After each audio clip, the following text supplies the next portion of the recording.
Napapawid ako'y napatingin. Mga alinlangan kaya'y may hangganan din. Meron kayang panghahawakan.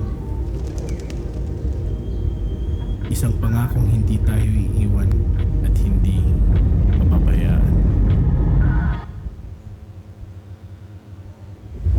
Mapatpad man sa tirik ng araw, payapa ng hapon o kalaliman ng gabi. Isang yakap ang hindi lumisan sa aking tabi. Mahinahang bulong na nagsasabing kahit saan tumungo, anumang hanapin, kailan may hindi mawawala ang ating pag-asa.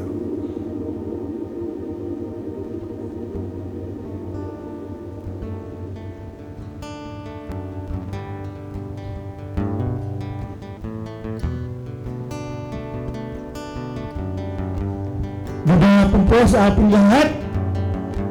Welcome po sa unang linggo ng pag-asa. Sa gitna ng magulong mundo, may pag-asa pa rin tayo.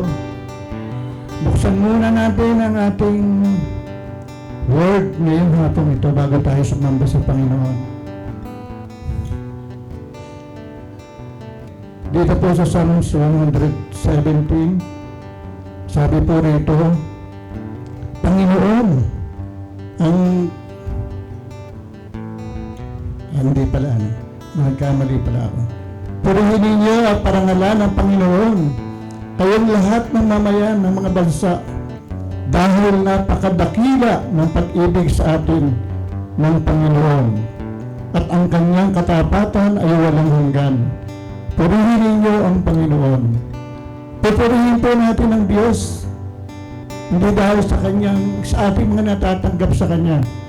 Dahil siya ay Diyos na walang katulad, siya ay nararapat purihin at parangalan ng Kanyang mga anak sa lahat ng bansa.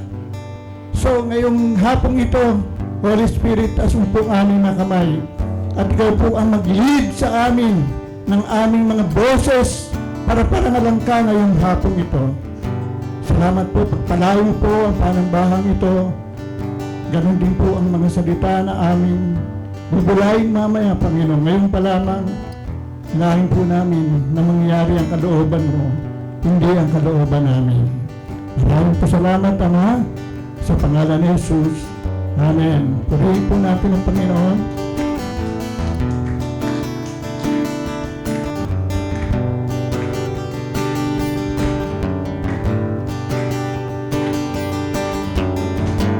Purihin po natin ang ating Panginoon. Bigay natin ang dapat ay para sa Kanya. Come on.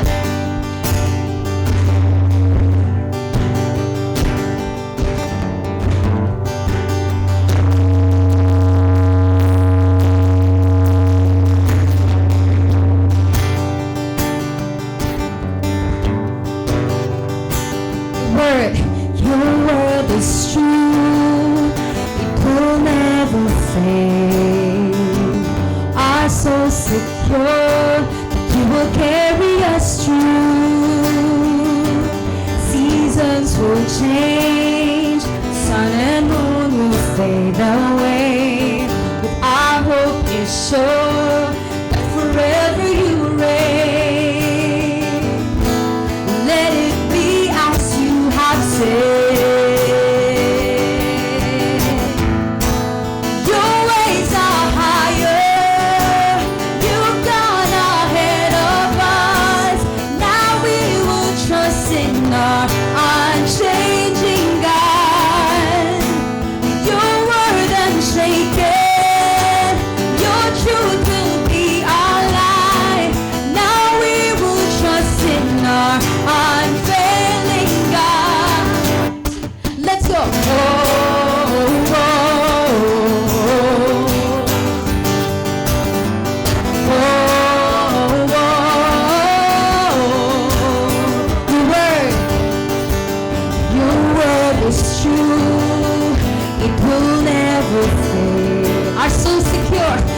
So secure that you will carry us through.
dakila, natatangit nag-iisa. Panginoon at kaibigan, ikaw ay tapat at mapagkumbaba. Buhay mo ay iyong inalay, walang hanggan ay binigay. Panginoon ng kaligtasan, ikaw ang sandigan ng pusong sugatan. Jesus, ako ay iyong natagpuan. Pag-ibig mo'y di mapantayan. Ako ay sa'yo lamang, sa'yo lamang.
you, Lord. Kami ay sa'yo lamang, Panginoon. Salamat, Lord, kasi merong kapatawaran, Panginoon, nung natapos mo sa cross, God. And this time, Lord, we are now yours, Panginoon. Kami ay sa'yo lamang.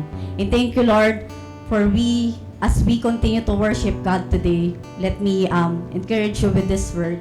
We can worship God this time through giving. And in Psalm 146, verses 5 to 6, says here, "Blessed is he whose help is the God of Jacob, whose hope is in the Lord his God, who made heaven and earth, the sea and all that is in them, who keeps faith forever."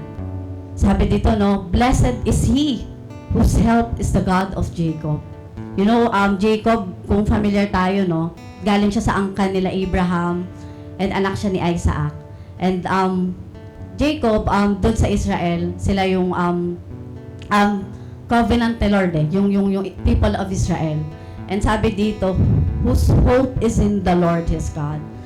So this time, no, as we have a pag-asa, yung series natin ngayon, our hope is iput natin kay Lord. Sabi dito, blessed is he whose help is in the God. So whatever the situation we are, kung ano yung meron tayo ngayon, blessed daw yung tumatakbo kay Lord para humingi ng tulong. And yung pinuput yung hope kay Lord. Bakit daw? Sabi sa verse 6, who made heaven and earth. Bakit daw natin ipuput yung hope natin kay Lord? Siya lang naman yung nag-create ng heaven and earth, the sea, and all that is in them, who keeps faith forever. Even the people na katabi mo ngayon, God created them. God created that person na katabi mo ngayon. So that our faith na meron tayo ngayon, our hope and our prayers natin ngayon, maging prayer natin na yung hope natin is ipuput natin kay Lord. Even in those things na hindi natin alam kung ano yung mangyari sa atin in the future. Our finances ngayon, stable pa ba? Yung business natin, ano na ba in the next coming days? But iput daw natin yung hope natin in Christ, who created the heavens and the earth. Yung alam yung buhay natin, yung alam kung sino tayo, alam yung abilidad natin, because He is the God na alam yung future natin. So in that, let me pray. Lord, thank you, God, for today. Salamat, Panginoon, for your people, God, na nandito, Lord, sa harapan mo, Panginoon. Na nandito, Lord, na nag-worship sa'yo, God. Salamat, Lord, na kami ay sa'yo, Panginoon. And Lord, we pray, Panginoon, na yung hope, Lord, na katulad nung sa Israel, na iput sa'yo, God, na yung God nila noon, Lord, is the same God today na wino-worship namin. I pray, God, na yung hope, Lord, na yung pag-asa, ikaw mismo yung Lord, iput namin yung Lord sa'yo. Ikaw yung faith, iput namin sa'yo, God. Salamat, Lord, kasi even we're failures, Panginoon, maraming bagay, Lord, na pinuput namin yung hope namin sa mga bagay na akala namin yun yung resources namin or dun kami uunlad. Pero this time, God, Lord, nire-remind mo kami na iput yung totoong hope sa iyo, God. Because He is the true hope ng mga tao. Salamat, Lord, and we bring back all the honor and all the glory. In Jesus' name we pray. Amen. And as we continue to pray, no, ipag-pray din natin yung mga next generation natin, yung mga students and yung mga kids natin as they have service din dun sa kids room. So, let's lay our hands sa mga kids na katabi natin. Lord, and thank you, God, for our next generation. Thank you, Lord, because their future is bright, Panginoon. And we believe, Panginoon, na yung ginagawa nila ngayon, Lord, hindi pa nila alam. Pero God, ito na yung process mo, Lord, sa kanila. So that, Lord, pagdating ng araw, Lord, na may huwang na sila, maisip na sila, Panginoon, Lord, madali na lang, Panginoon, na tanggapin ka nila sa buhay nila. Thank you also, God, sa mga teachers namin, Lord, who patiently teach, Panginoon, sa mga kids namin, God. I pray, God, na ikaw yung magbigay ng wisdom and knowledge, Lord, sa mga teachers namin. And again, Lord, may you protect those kids, Lord, na nandito. Because it is your child, Panginoon, na may plano ka, God. Salamat, Lord, and tinataas namin sila sa iyo, Panginoon. In Jesus' name we pray. Amen. So, continue to worship God.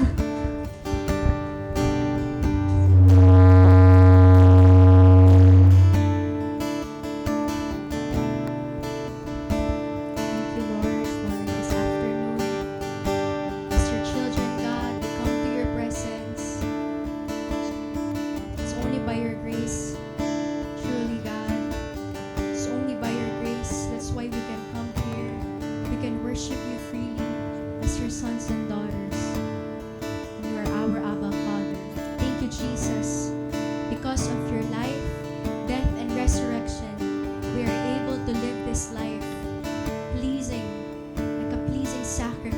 holy to you, Panginoon. We honor you, Lord. May you reign in our lives. May you reign in our hearts. May you reign in our families, in our communities, in our nation, in our workplace, in our campuses, God. You reign, Jesus. Thank you, God, because we are victorious, because you have won the victory for us, for your children. Thank you, God. We worship you for who you are. In Jesus' name, amen. Amen. In the midst of the battle, I put my trust in you. When darkness overwhelms me, I will look to you. When enemies surround me and sorrow fills my heart, your gentle voice reminds me we'll never be apart. Now I worship, now I declare, Jesus, you want it all. You reign forever, you reign forever. Holy and glorious, you reign forever, reign, God.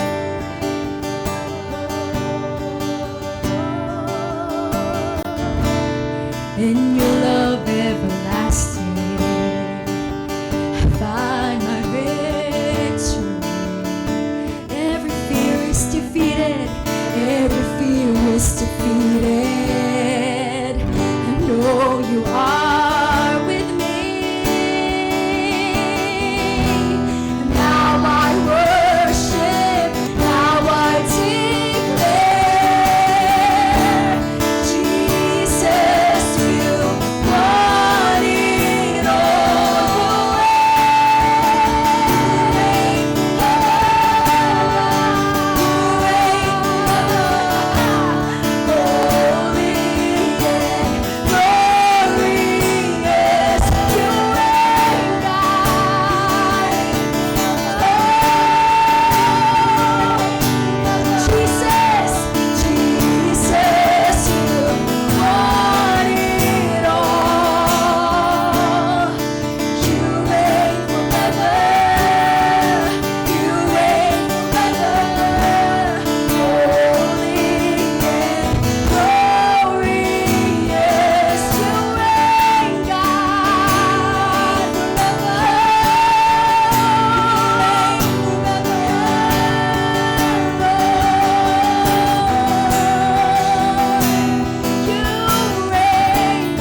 Jesus, you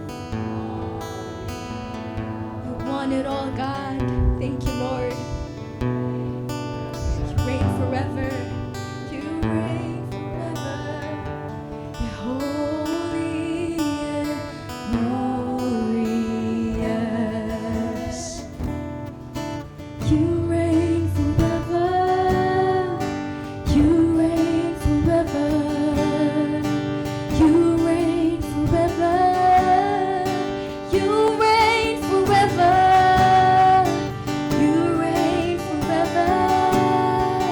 You reign forever. Let's give God a hand of praise. Serve the best worship. Thank you, Papa.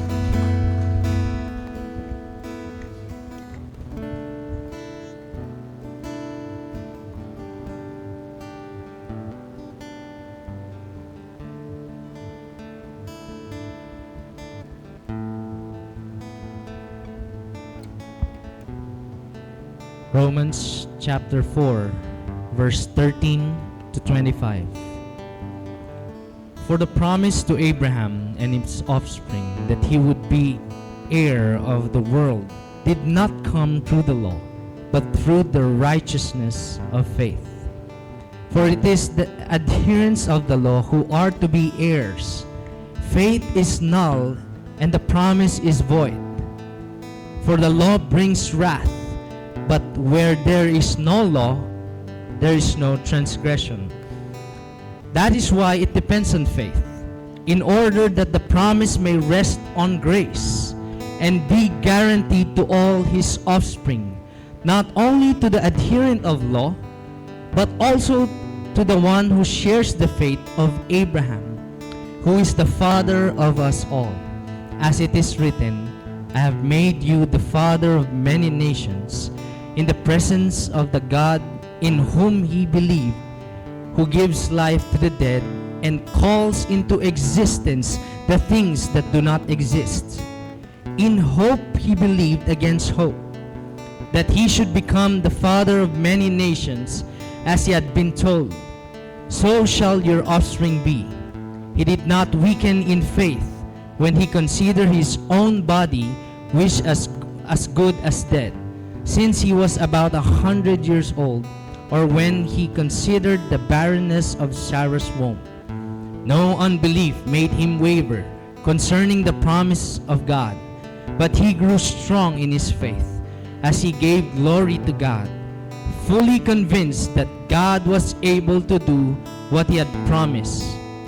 That is why his faith was counted to him as righteousness. But the words it was counted to him were not written for his sake alone, but for ours also. It will be counted to us who believe in him who raised from the dead, Jesus our Lord, who was delivered up for our trespasses and raised for our justification. This is the word of God for the people of God. Let's pray. Father, salamat Panginoon sa araw na to. Kami, Lord, ay nag-gather to receive your grace, to seek your face, and really to encounter you through your word. Lord, may you bless the preaching of your word. And Lord, as we gather together as one church, bless your people in all aspects of our lives. Lord, may this word, as you give revelation, as you give grace for us to live it out, may you empower also all of us to do your will in accordance to your word and hope in you, not just for this earth, but also for the life to come. Thank you, God. This we pray in Jesus' name. Amen. Amen. Yan, bago po tayo mo po, pwede nyo munang batiin yung katabi nyo or yung tao na nasa likod nyo. Kung lagi nyo nang binabati yung katabi nyo, welcome to Life Nova. Ayan.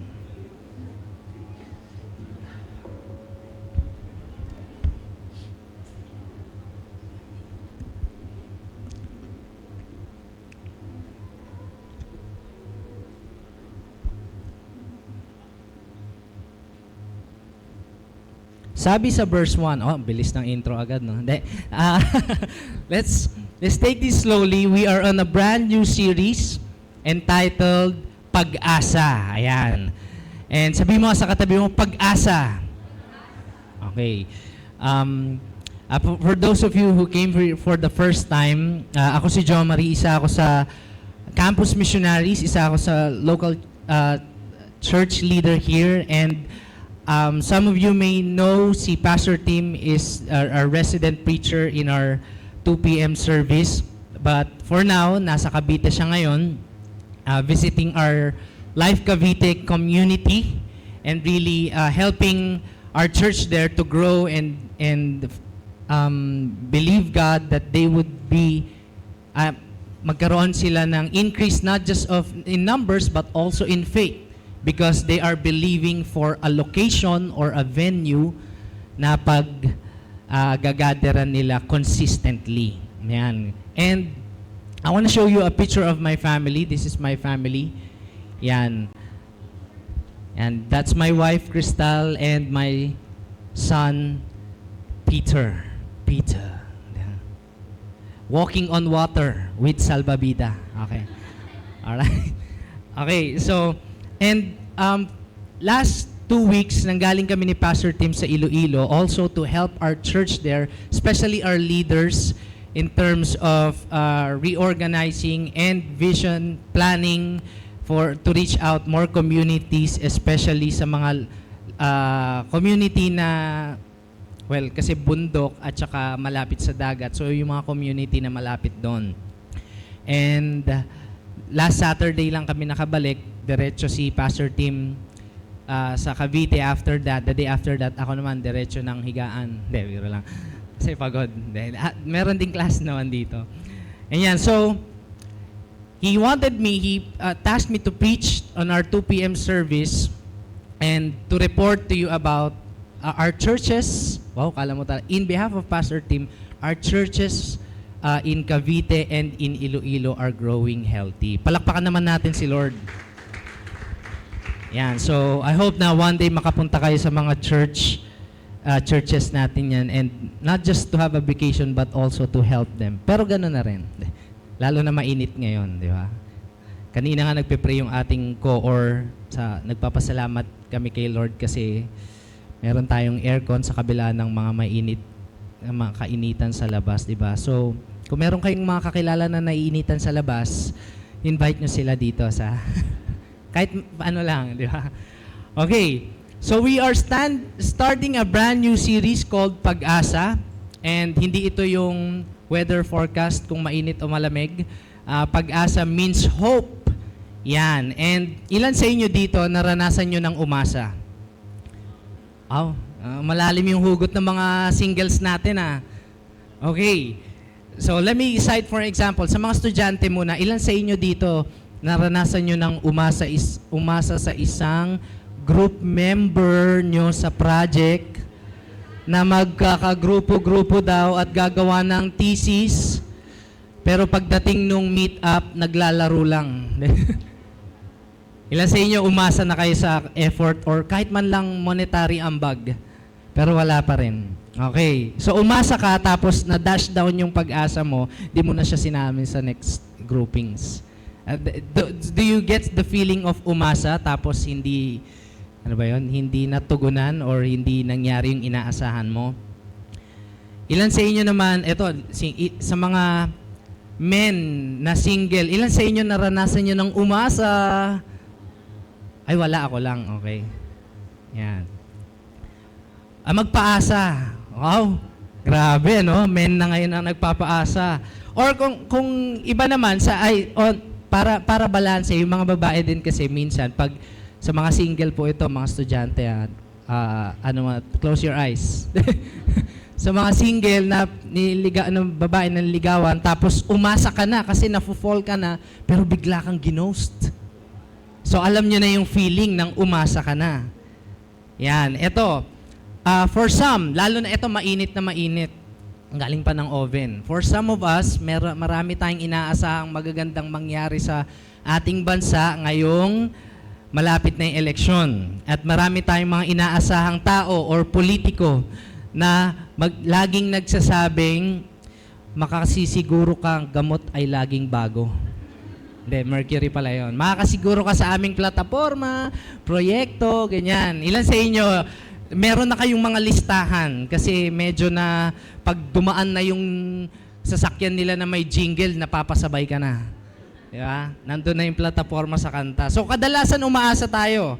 So, alam niyo na yung feeling ng umaasa or merong pag-asa. Eto, let's go deeper. Ilan po sa inyo umaasa kayong makapag-ipon or makapagpundar for something? Yes, ayan, yun na. Okay, whether yan ay motor, sasakyan, bahay, or ikaw ay umaasa sa trabaho mo, sa ipon mo, sa home credit, di ba? Umaasa ka sa mga provision or mga pwede mong gamitin.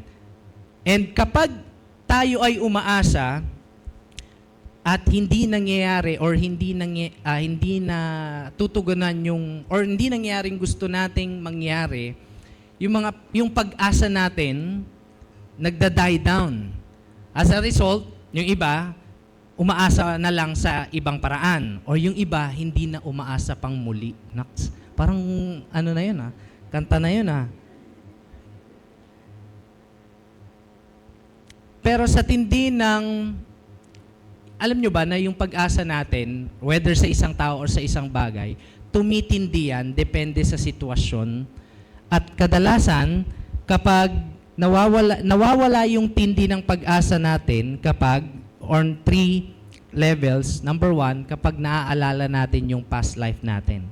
For example, umaasa ka na magbago, pero naalala mo yung past life mo, yung past experience mo, ganito, nahihirapan kang magbago.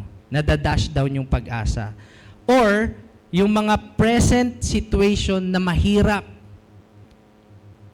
Katulad nga nung meron kang pinupundar or pinag-iipunan, tapos nakita mo na, nakaskatch, magkabaliktaran pa yung Meralco tsaka Maynilad. Back to back. Diba? Wala pa yung internet. Nagda-dash down or nawawala yung tindi ng pag-asa natin. At syempre, kapag pag meron tayong sitwasyon na walang kasiguraduhan yung future. I remember there are times in the pandemic na meron akong mga din-disciple na estudyante.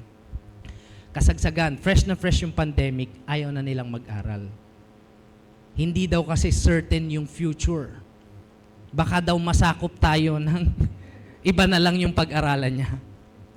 Funny as it may go, pero kapag meron tayong past life na hindi maganda at present situation na sobrang mahirap lagpasan or future na walang kasiguraduhan, yung pag-asa natin or confidence natin to see a good future nawawala. So yung feeling ng umaasa nawawala din. And maybe some of us experience already to just go with the flow of life. Kung anong dating ay bigay ng buhay, yun na yun, tatanggapin ko na lang. Hindi na ako mangarap, hindi na ako mag-a-mission, hindi na ako aasa. Ganun din, pagdating sa national hope, kahit naman sino iboto mo dyan, kahit naman anong gawin mo, kahit maging mabuting empleyado ka o mabuting mamamayan, wala na talagang pag-asa tong bayan natin. Narinig nyo na ba yun? So, hope or pag-asa is our confidence to see a good future. At yan yung pag-uusapan natin for ilang weeks ba to? 4 or for the next few weeks. And the question for all of us, humans, mga taong na ninirahan sa planetang Earth, kapag nawalan na yung feeling at yung kasiguraduhan sa future para umasa, saan tayo huhugot? Sa bulsa.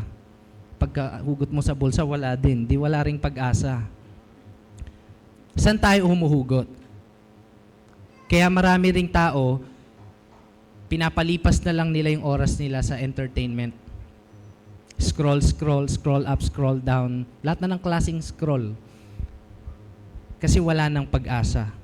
But today, this is our hope and prayer that through the Word of God, makikita natin ano ba yung nagkukos sa atin na umasa. Ano ba yung tamang pag-asa? At syempre, the right foundation ng ating pag-asa, or where do we put our hopes to? Sabi sa verse, medyo mahaba lang pero mabibilisan lang natin, hopefully. Sabi sa verse na binasa natin, let's start off with verse 13. In example, ang binasa nating book ay Romans, and konting background lang, ang Romans ay nasa kalagitnaan ng persecution at church division in that time. Magulo na yung labas, magulo pa yung loob. Wala talagang pag-asa eh. Pero sumulat si Apostle Paul para sila magkaroon ng hope or pag-asa to continue living the Christian life. And so, verse 13, sabi niya dito, for the promise to Abraham, ginamit niya si Abraham bilang the object or the father of faith. Magkaiba yung faith at saka hope pero makikita natin dito yung relationship nila. For the promise to Abraham and his offspring, mula kay offspring niya, si Isaac at lahat ng mga sumunod na generation from Old Testament and even to the New Testament, that he would be the heir of the world. Tagapagmana ng mundo. Kasi nga naman, kung prinamisan ka ni God na you will be the father of many nations, ilang nations ang meron ng mundo, sabi sa Olympics.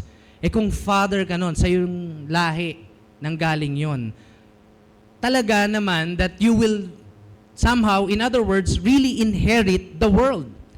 Yung promise daw na yon, eto makinig mabuti, yung promise daw ni God kay Abraham na yon did not come through the law, sa pamamagitan ng batas, or pagsunod sa batas, but through the righteousness of faith.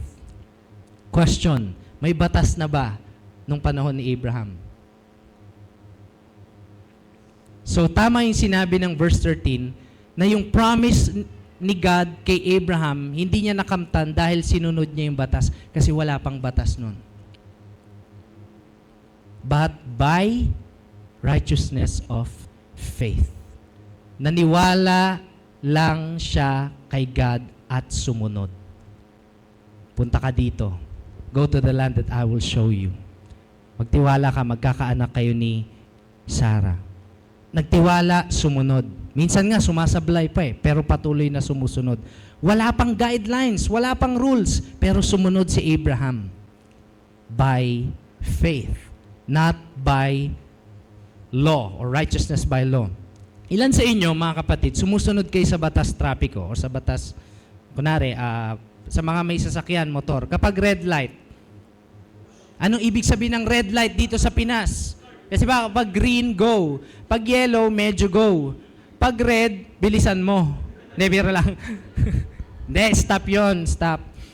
Okay? So, kapag sumusunod ka sa batas, you are considered as a law-abiding citizen. Kasi kapag di ka sumunod, yari ka, may penalty ka, impound ka, ticket ka, kuha lisensya mo. Pero magkaiba yung law-abiding citizen sa nag-o-obey ka dahil meron kang faith. Tama, mali? Iba yung nag-a-abide ka o nag-o-obey ka, nagpa-follow ka ng rules kasi takot ka mahuli o takot ka magkamali. Kesa sa pina-follow mo yung rules, pina-follow mo yung pinapagawa kasi nagtatrust ka doon sa nagpagawa na yun. So, sabi ni verse 14, for it is the adherents o yung nasasakupan ng law, specifically the Jewish people, the Israelites, of the law who are to be the heirs, faith is null and the promise is void. Kung faith is null, walang kwenta, at yung promise ay wala lang o walang bisa, kapag pwede palang makuha yung promise sa pamagitan ng pagsunod sa law. Let me give you an example, an illustration of this. Can you show yung promise, yung yan. Merong promise si God kay Abraham, or kahit siguro sa atin na, pwede natin yung makuha sa dalawang paraan. Isa by faith, at isa by law. Oops, kala ko ba? If you perfectly obeyed the law. kapag na-perfect mo yung law, sabi sa Old Testament, the promise is also for you.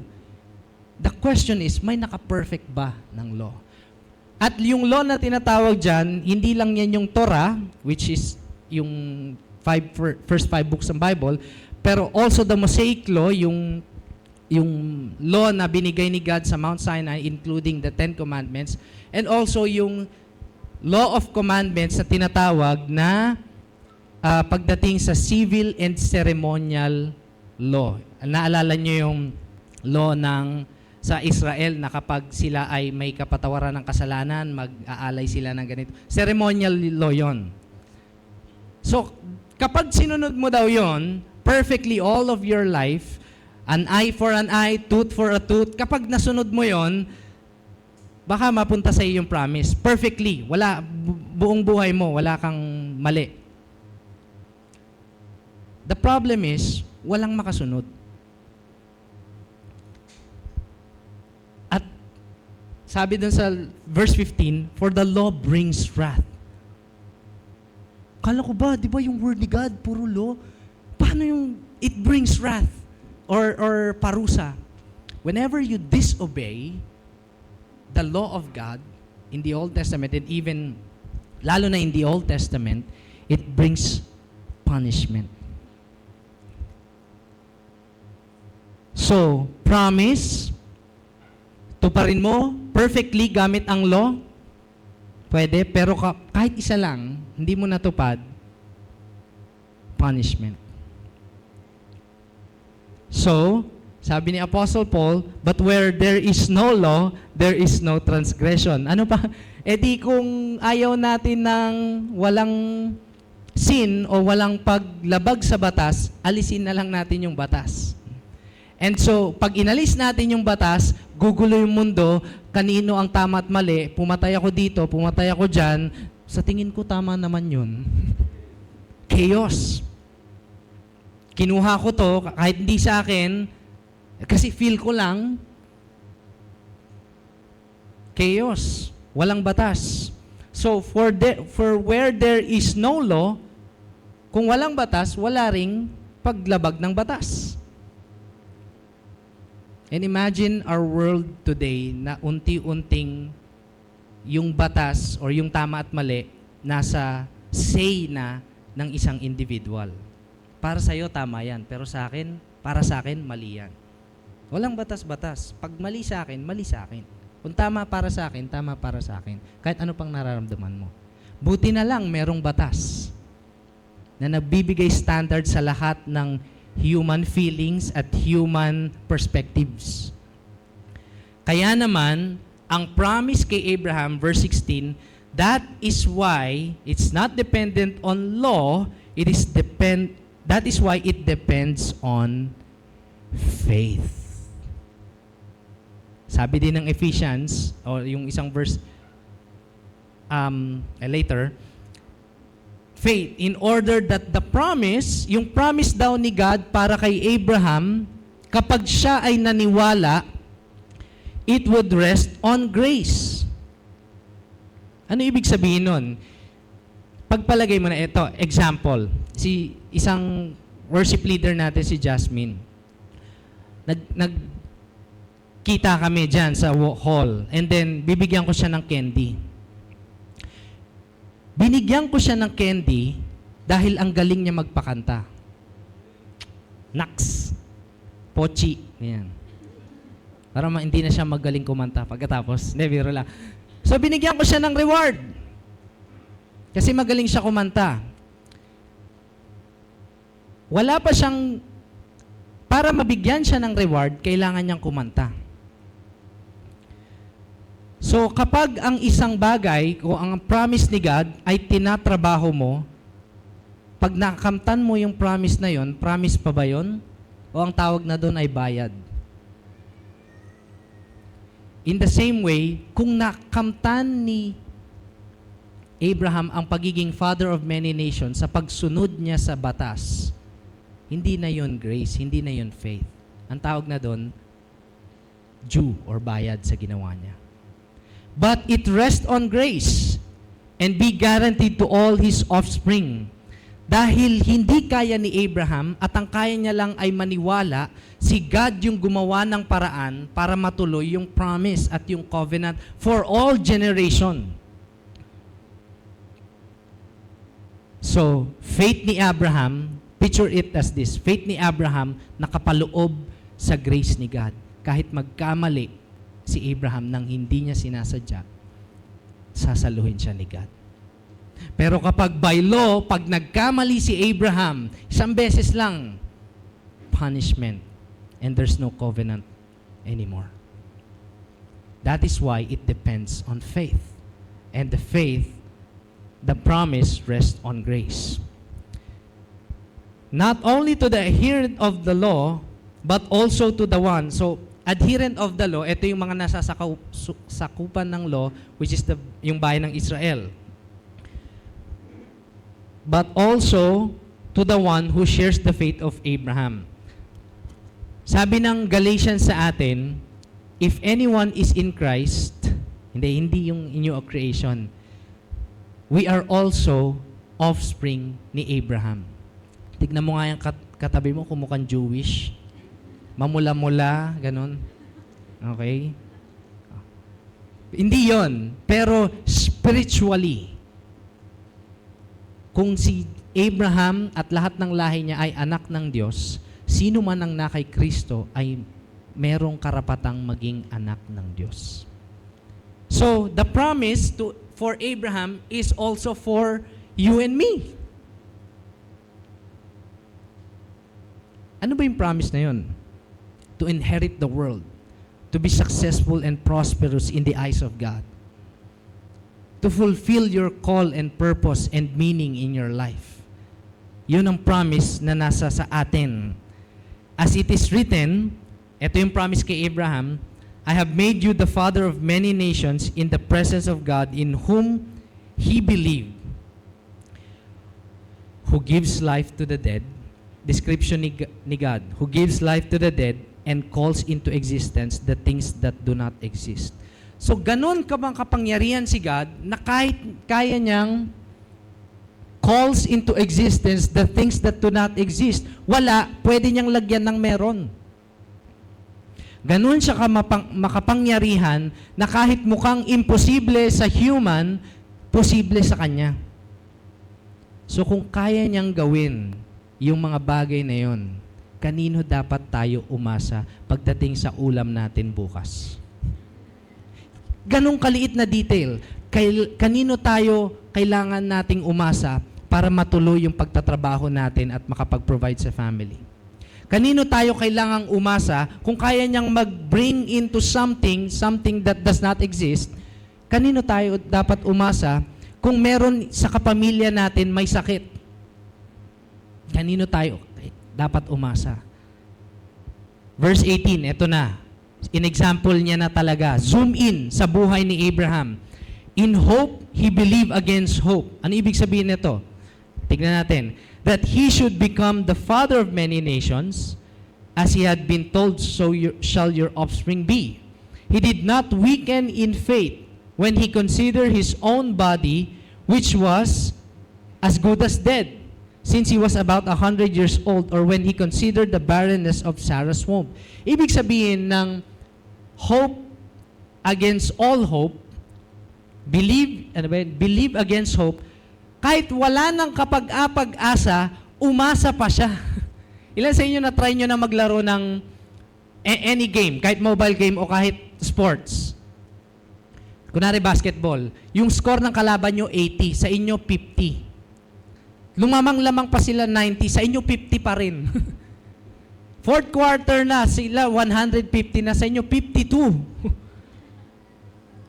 Tambak. May pag-asa pa ba yun? Pero sa ganung illustration, sabi ni Paul, kahit ganun pa yung pag-asa, kalahati or 100% tambak, umasa pa rin silang mananalo. Paano nangyari yun? Illustration sa buhay ni Abraham. 100 years old na siya, talong-talo na yung katawan niya. Wala na lakas yun. Wala na ipapalag yun. Yung asawa niya, baog. Eh, siyempre, magkaedad lang siguro sila. Halos. So, walang kapag-asa, umasa ka pa. Umasa pa siya. In hope, he believed against all hope. Paano niya nagawa yun? He considered his own body which was good as dead. Kumbaga parang kaluluwa na lang siguro. Hindi, biro naman. Nakita na kayo ng jeepney na pintura na lang ang bumubuhay. Pero bumabiyahe pa. Di ba? Wala nang pag-asa pero nabubuhay pa at umaasa pa. That's what it means when Apostle Paul said, in hope, he believed against hope.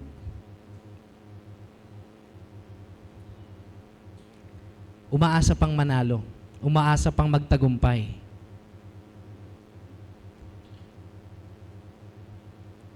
He did not weaken in faith. So ang hope pala at faith, merong relationship. Yung faith to trust in God, and dahil sa faith natin kay God, meron tayong power or inspiration to hope for things. Pero kung ang faith natin nasa politiko or nasa yaman ng bansa natin, which is medyo alanganin, paano yun? Here's the point na gustong ipaalam sa atin through this word when in the life of Abraham. Point 1 is we can hope even when there's no reason to hope. Sabi ng word sa atin, we live by faith and not by sight. Kahit nakikita mo lahat, talo na, patalo na. Lahat ng resources mo, lahat pati katawan mo, talo na. O kaya lahat ng, kahit mga tao sa paligid mo, against sa'yo. But with God, and when we hope in God, na i-fulfill niya yung promise niya sa atin, even when there's no reason to hope, we can hope. Sa Tagalog, kaya nating umasa kahit wala ng rason para umasa. Dahil meron tayong faith kay God. At yung faith natin kay God, hindi natin yon sariling manufacture. Bigay niya pa yun. If we are hoping na magkaroon ng maayos na bansa, nationally, no? Kaya ako ginagamit siya palaging illustration kasi malapit na election. Magiging mainit na naman, mas mainit pa ngayon. But if we put our hope in the national elections to change our nation, then our hope will be dashed kapag hindi nanalo yung gusto natin o kapag yung gusto natin na team up sa hindi niya kapartido. Tapos ang gulo nila.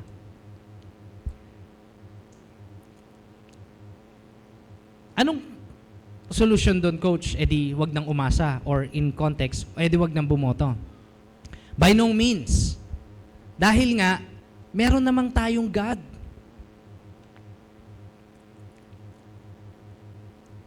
At mahal ni God ang bansa natin.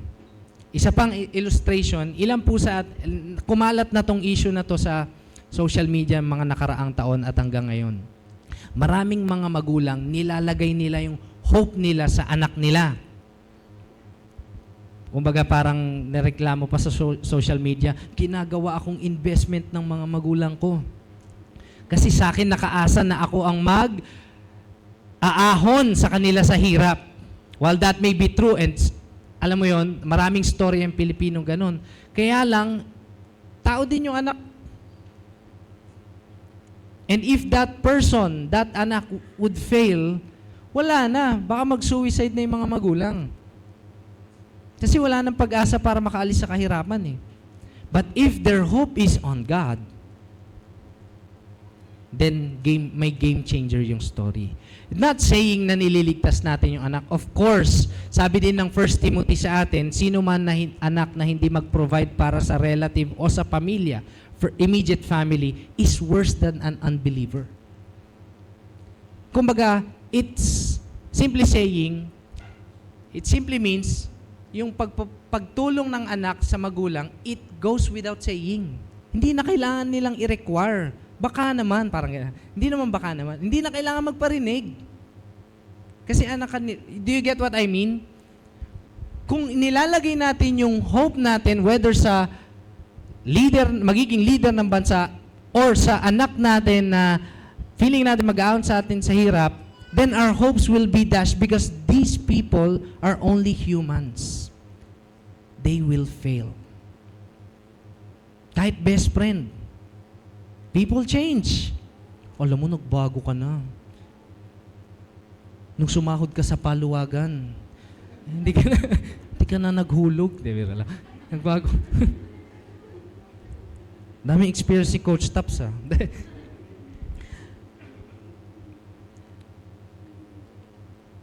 So, we can hope even when there's no reason to hope because we have faith in God. Nakakalimutan kasi natin minsan na kapag nasa rurok na tayo na, hindi pala rurok, sa baba, sa bedrock na yan, ng buhay, nakakalimutan natin na meron pang Diyos.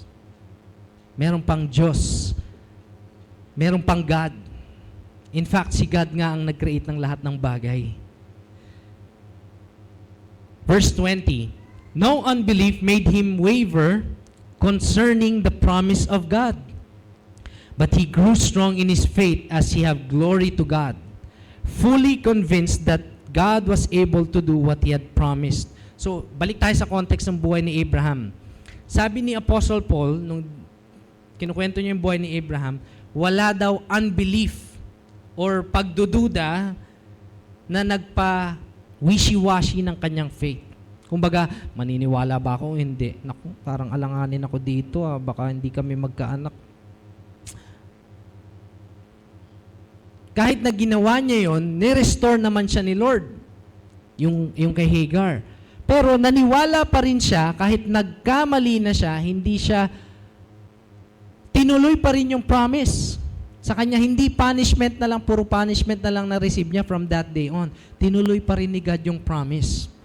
Now, sabi niya doon, fully convinced. Hindi lang siya convinced na kaya ni God. He is fully convinced that God was, everybody say, able. Kaya ni God to do what He had promised. Kung ano yung prinamis niya, gagawin niya. And that's the point of Apostle Paul. Kung ano ang prinamis ni God kay Abraham, gagawin niya. And also for the rest of his offspring, including modern-day Christians.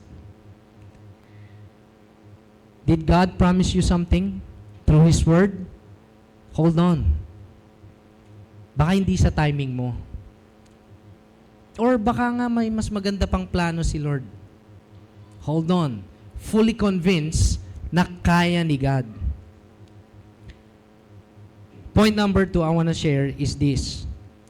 We can trust God to do what He promised to do because God is able. Kaya nating magtiwala kay God na gagawin niya yung promise niya sa atin kasi kaya niya. Pero kung tao lang siya or mere human leader, pag nakatulog yan, hindi niya na magagawa yung pinamis niyang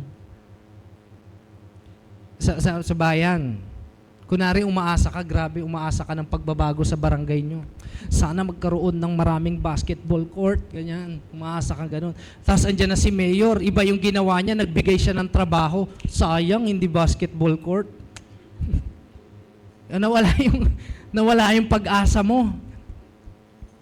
Bakit? Kasi humans fail eh.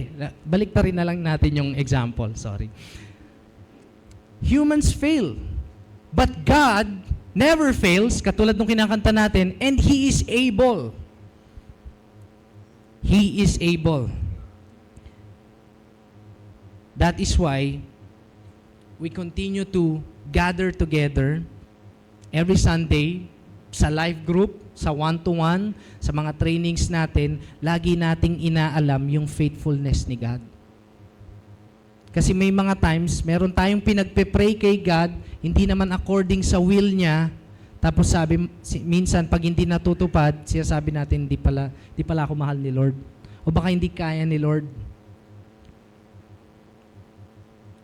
God is able. What are you praying for these past few days? Is it a job? Marangal na trabaho? Is it a provision for something good naman na pinag-iipunan mo? Finances ba yan para sa family or sa binubuo mong family? God is able. Next verse, that is why his faith was counted to him as righteousness, but the words it was counted to him were not written for his sake alone, but for ours also. Sabihin mo sa katabi mo, para sa'yo. Ang laban na to. Yeah. It will be counted to us who believe in him who raised from the dead Jesus our Lord, who was delivered up for our trespasses, raised for our justification. Ito na yung huling statement ni Apostle Paul dito sa chapter 4. And I want to make this the highlight of the text because paano napasok si Jesus Christ? Paano napasok si Jesus Christ where ang pinag-uusapan yung buhay ni Abraham having faith in God? And sabi natin, because of, if anyone is in Christ, tayo rin ay tagapagmana ng prinamis kay Abraham. So we can go directly to God. And we believe by faith that God exists kahit di natin siya nakikita.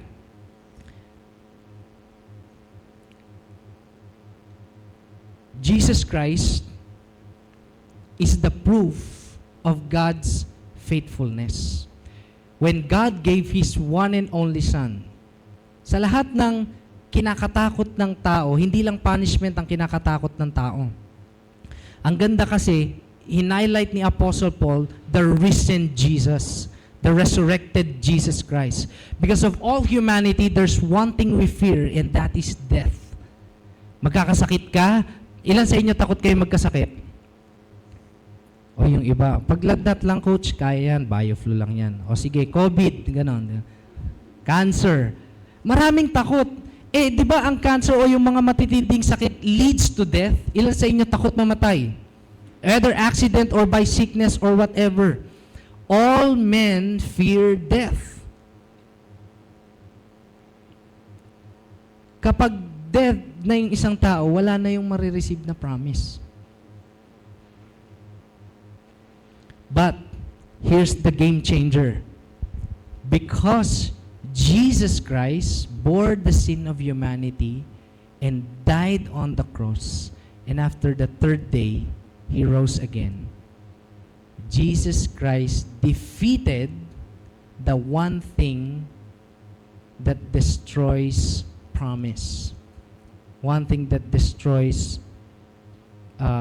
human, and that is death.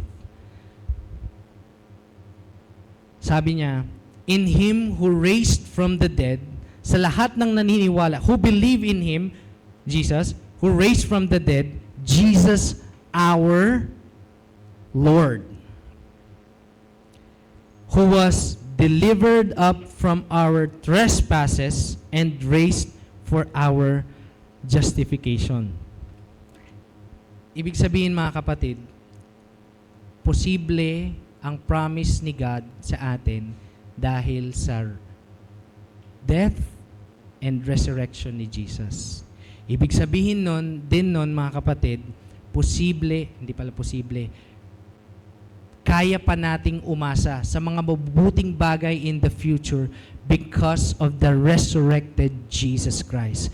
In fact, kung napapansin nyo, medyo lumipas lang yung yung mahal na araw. Pero sobrang halaga ng linggo ng pagkabuhay. Inasmuch as God came down in the world on Christmas Day, Jesus Christ rose up from the dead sa linggo ng pagkabuhay. At sa lahat ng nagsasuffer at umaasang mapagtagumpayan ng suffering, the resurrection of Jesus Christ is the hope. So I want to share this point number 3. And the last point. Jesus Christ is the foundation of our hope. Kaya tayo nakakaasa at umaasa dahil buhay si Jesus. Kaya kahit na meron kang suffering ngayon, isa-isain mo na, ilista mo pa, makakaahon ka dyan, mapapagtagumpayan mo yan. Because Jesus Christ rose from the dead. Kung meron kang pagkukulang ngayon at meron kang inaasahan na provision, good naman yun, pinag-pray mo at talagang sa malinis na paraan, pinadaan ni Lord ang provision mo, makakaasa kang, yung pag-asa mo, wag naman sana doon, pero makakaasa ka kay Lord na ibibigay niya yun. Why? Because Jesus Christ rose from the dead. And this is the catch. Everything na meron tayo at even good future in the future will be made possible because of Jesus Christ. I want to end with this note. The supremacy of Christ in all things, o yung pagiging dakila niya katulad nung kinakanta natin, ang pinakadahilan kung bakit tayo umaasa. Because lahat ng bagay sa buong mundo at sa buong universe, nung na-resurrect si Jesus, inilagay sa paanan niya, and He is the King of all kings, the God of the universe, and He hold all things together. Let me read from Colossians chapter 1, verse 15. He is the image of the invisible God, the firstborn of all creation. For by Him, Jesus, all things were created in heaven and on earth, visible and invisible, whether thrones or dominions or rulers or authorities. All things were created through Him and for Him. And He is before all things, and in Him all things hold together. Ganun kadakila yung resurrected Jesus Christ na yung promise ni God kay Abraham will be made possible sa lahat ng nananampalataya kay Jesus Christ. Grabe. This is a mind-blowing revelation na lahat ng bagay sa buong universe submits to Jesus Christ. The resurrected Christ. As Abraham Cooper would say, and this is one of my favorite quotes, there is not a square inch in the whole domain of human existence over which Christ, who is sovereign over all, does not cry, mine. Lahat ng meron dito sa buong mundo at sa buong universe, Jesus Christ owns it. What are you hoping for?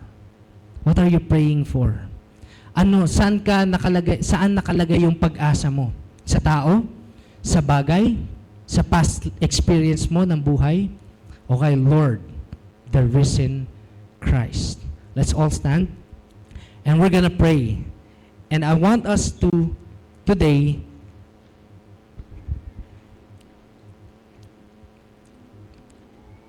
to acknowledge the Lordship of our Lord.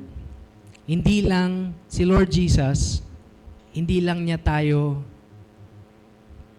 binibigyan ng way to live as an example.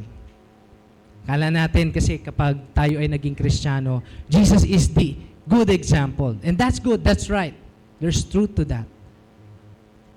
But you know, more than that, Jesus, the resurrected Jesus, is sovereign above all things. Lahat ng bagay sa buong mundo, He holds all things together. Ganun siya kadakila. And whenever we pray, in Jesus' name we pray, Amen. The whole universe submits to Jesus. That's why our faith is anchored in Jesus. We pray in Jesus.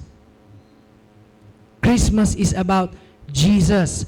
Lenten season is about Jesus. Our whole life is about Jesus. God's provision is about Jesus. Everything is about Jesus. Our church is about Jesus. So when we continue to live life, kahit meron tayong struggle, individual muna, we look to Jesus, the author and perfecter of our faith. At kahit merong as a family, meron rin tayong struggle, we look to Jesus. At kahit ang buong Pilipinas pa yan, merong struggle, we look to Jesus. Jesus is the foundation of our hope.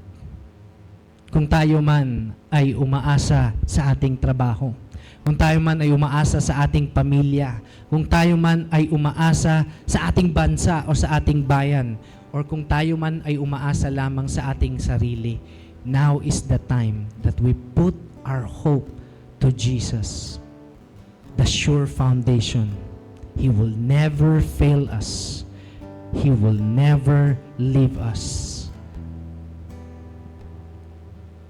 Alam nyo, short story lang, nung pumunta kami ni Pastor Tim sa Iloilo. We have the same faith.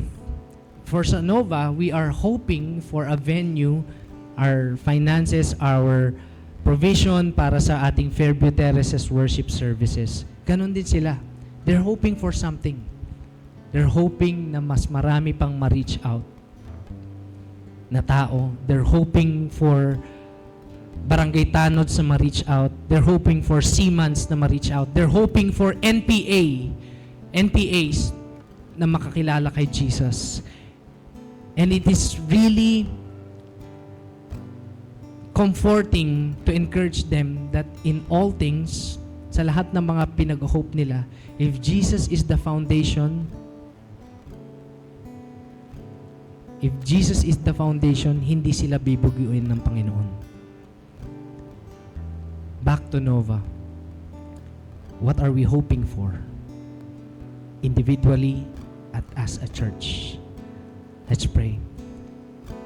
Lord, today, Lord, we bow down, not just our heads, but our hearts. Gusto namin humingi ng tawad dahil kung saan-saan na namin nilagay yung pag-asa namin. Kadalasan pa nga, nililid na kami nito na magkasala.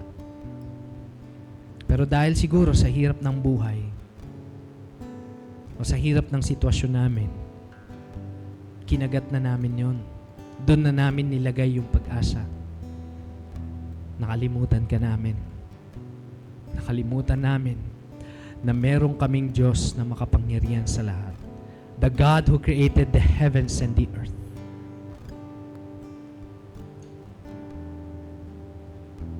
And even gave His one and only Son. Sabi ng salita mo, kung ang iyong kaisa-isa mong anak hindi mo ipinagdamot, ano pa yung hindi mo kayang ibigay? Lord, today, recalibrate our hearts, Panginoon. Today, Panginoon, give us the grace. Allow us to be brought home or to be brought back to you, Lord. Our faith in you, our hope in you. And kung merong ilan sa amin dito na tumigil ng umasa, Lord, I pray that you refresh our soul and restore our spirit to put our faith in you, to put our hope in you even, that you can do all things in us. Sa mga bagay na imposible na sa mata namin, you can make it possible, Panginoon.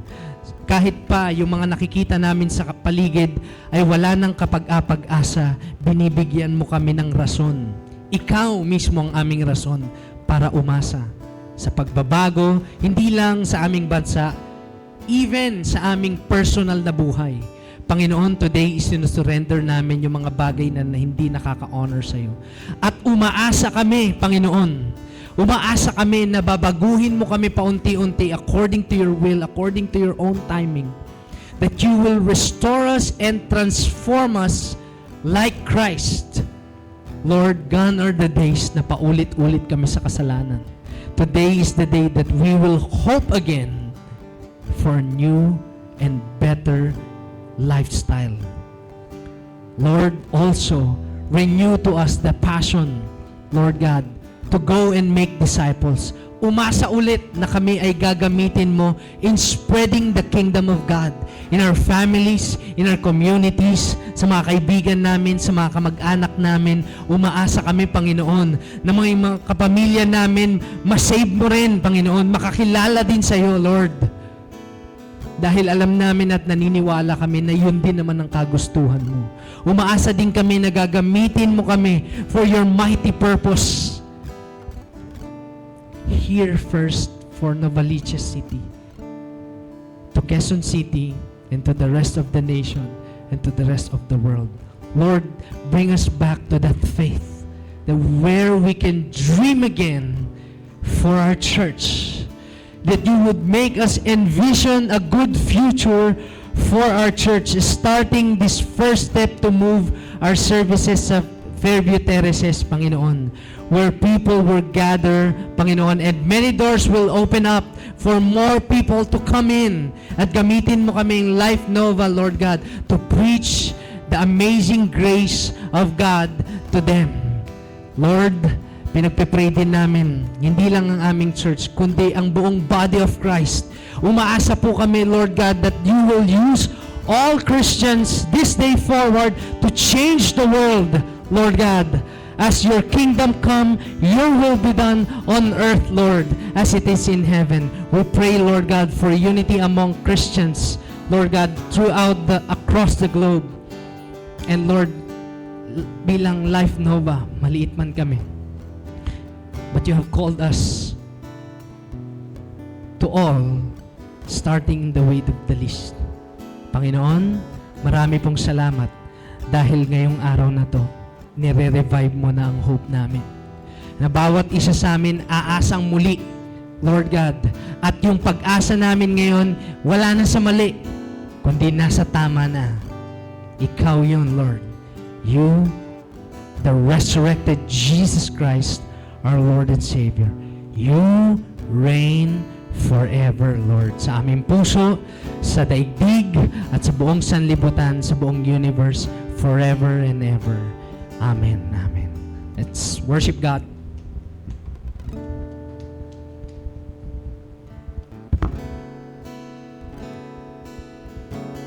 When I was so lost, you chose to love someone like me. So that I could live, you gave your life upon that cross. When I was so lost, you chose to love someone like me. So that I could live, you gave your life upon that cross. When I was lost, and I was so lost, you chose to love someone like me. So that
Tayo po bang lahat ay napagpala ngayong araw na ito? Napakaganda po ng mensahe. We are not under the law, but we are under grace. Kaya nga sabi ng Bible, blessed are those who trust in the Lord. Sa tao, ang blessed yung mayaman, marami pera. Pero sa Diyos, ang blessed ay yung nagtatrust sa Kanya. Sabi nga ng Proverbs 18:10 yata, the righteous run into it, and they will save. Manalangin po tayo sa Diyos. Thank you, Father God. Napakaraming promises mo, Panginoon, na hindi namin naiintindihan. But the Holy Spirit, salamat po dahil ikaw ang magre-reveal sa amin ng mga bagay na hindi namin po maintindihan. At ngayong hapon na ito, bago kami umalis dito, Panginoon, siya sa atin mo ang puso namin na maintindihan po, sabi nga po sa 1 John chapter 5, verse 14, we are confident, Panginoon, na dinidinig mo kami, hindi lang mo kami didinig, binibigay mo pa yung prayer namin according to your will, Panginoon. Kung hindi mo kalooban, Panginoon, hindi yung mapapasa amin. Pero ang salita mo galing sa Panginoon. Ang Panginoon mismo, Panginoon, is the Word, Panginoon, na dapat namin sambitin paulit-ulit ng malakas sa iyong harap. Paalala namin sa iyo ang mga pangako para makuha po namin ito. Thank you, Father. Sa oras na ito, dalangin ko pagpalain mo ang bawat isa. Sa pag-alis po namin dito, na mataglay po namin ang katugunan doon sa mga tanong na marami, Panginoon, bago po namin marinig ang salita mo. Kaya sa iyo po namin ibibigay ang pinakamataas na pagpapasalamat, pagpupurit, pagsamba sa pangalan ng aming Panginoong Jesus. God bless you po sa bawat isa sa ating lahat. Tayo po ay makatapos na. Ito na po yung natin. Katapusan ng service natin. So yun, thank you po Pastor Henry. Are we blessed po? Na-bless po ba tayo sa message today? And yun, siguro few announcements lang po sa events natin.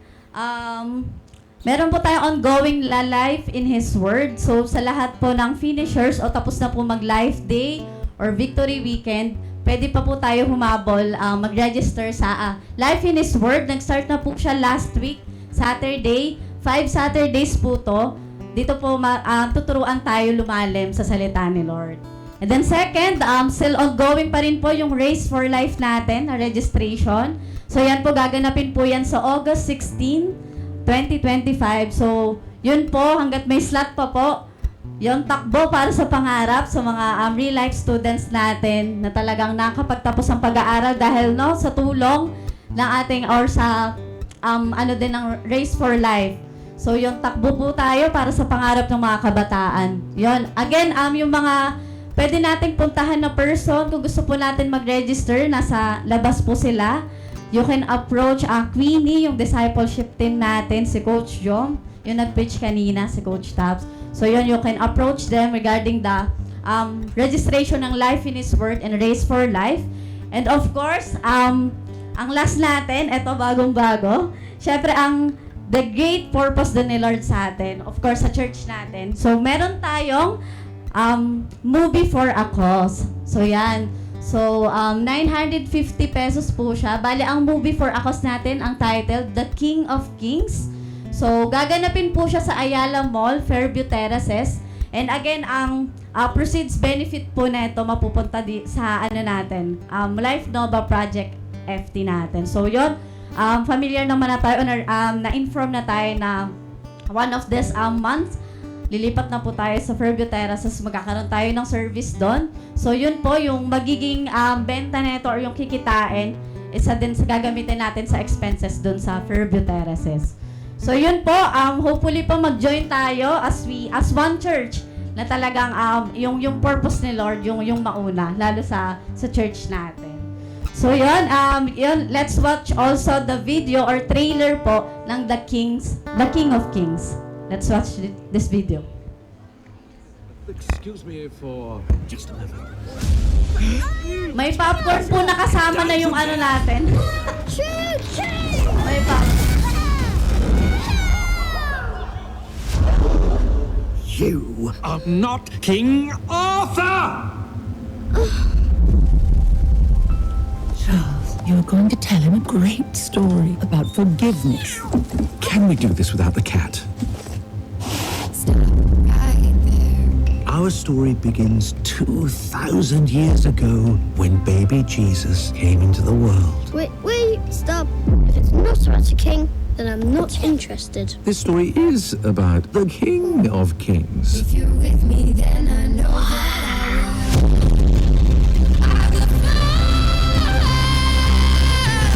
It has angels and wicked kings and miracles. Fish! Oh, so you want to hear the story now? Why don't we help Jesus along the way? It's not nearly enough food here to feed all of these people. I hope this helps. There's something out there!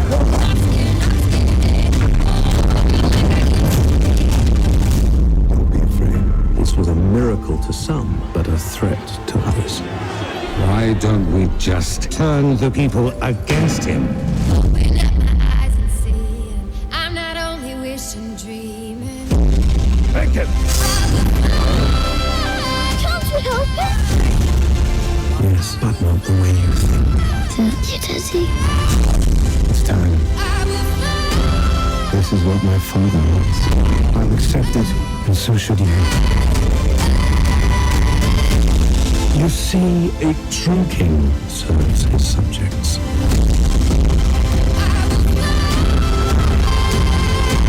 If you have faith, you'll become stronger than before.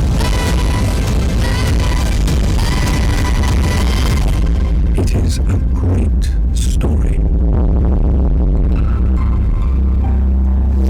King of Kings from Angel Studios is the first major animated biblical movie since The Prince of Egypt. So we want to do something special to celebrate. For each ticket you pre-order, you get entered to win a home theater system. So you can watch the best movies together with your family. And a family trip to both London, England, and the Holy Land. Your family could ride on the Eye of London and then visit the places where Jesus walked. The earlier you order your tickets, the more entries you get. So click the link to find out how to enter. So yun po. Again, you can register din po sa labas. Yun din po para sa movie for Akos natin. And yun, may kasama na po yung popcorn and water. And yun. So yun, you can now go na po and we are sent off. Thank you everyone. See you next Sunday. Again, sa 10 a.m. and 2 p.m. service natin. God bless you all. Thank you po.